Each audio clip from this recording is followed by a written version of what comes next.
تا د دین اسلام په صدق کړي خدمتونه دي شاه احمد رضا. دویم نمبر د اعلی حضرت عظیم المرتبه امام شاه احمد رضا خان قندهاری علیه رحمت کرامت دا دی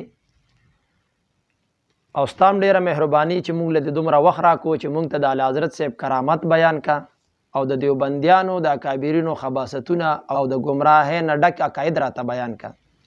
نو د اعلی حضرت صاحب دویم نمبر کرامت دا دی چې تا په خپل کتاب کې التحقیق المختار کې صفحه نمبر 50 باندې لیکلي اور سے منانا جائز او مستحب ہے. اورس مناوهل دا جائز او مستحب عمل دی. دا ستا تحقیق دی او دا ستا کتاب دی 50 نمبر صفحه ده. اوس چې ته چاته خپل اکابرین وې چاته چې ته اولیاء وې چا سره چې ته رحمت الله علیه وې او دیوبند ته د علم مرکز وې راشه اوس د دغه اولیاءو د دغه خپلو اکابرینو د دغه علمي فتوو لږ اندازه واله چې دی چاته بدعتي فاسق او ګناهګار وي. ستا تحقیق خو موږ ولیدو چې ورس کول دا یو مستحب عمل دی جایز عمل دی. فتاوا رشیدیه د مفتی رشید احمد گنگوی دی ته دی ته د علم کورنۍ وې راشه د علمی فتوا خوش لگ وورا اورس کا التزام کرے یا نہ کرے بدعت او ورنہ درست ہے.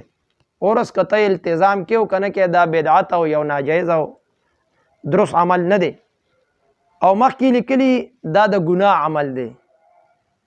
خو لغویات هو یا نه هو که لغویات په دې اورس کې وی او کنه وی دا د ګناه عمل دی دا بدعت دی درست عمل نه دی او چې څوک اورس تزي نو دا سړی فاسق او ګناهګار دی.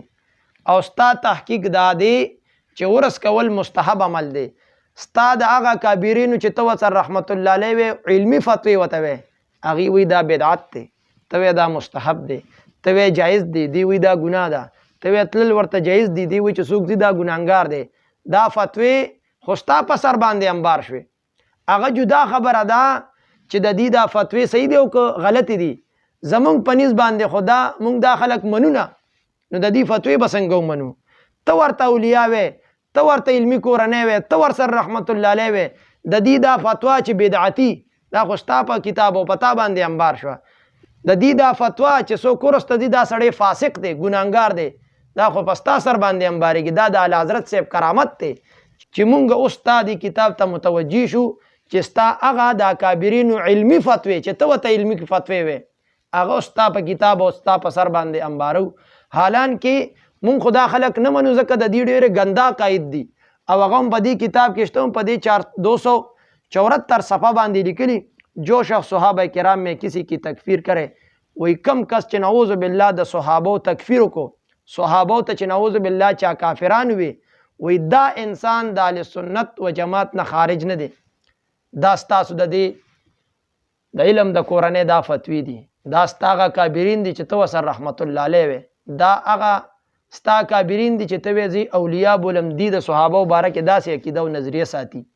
هم په دې فتاوا رشیدیه کې لیکلي وایي چې رحمت للعالمین د حضور مبارک صفت خاصه نه ده حالان کې باری تعالی دا د حضور مبارک خصوصیت او خاصه ګرځولې قرآن عظیم الشان کې بسم الله الرحمن الرحیم وما ارسلناک الا رحمت للعالمین.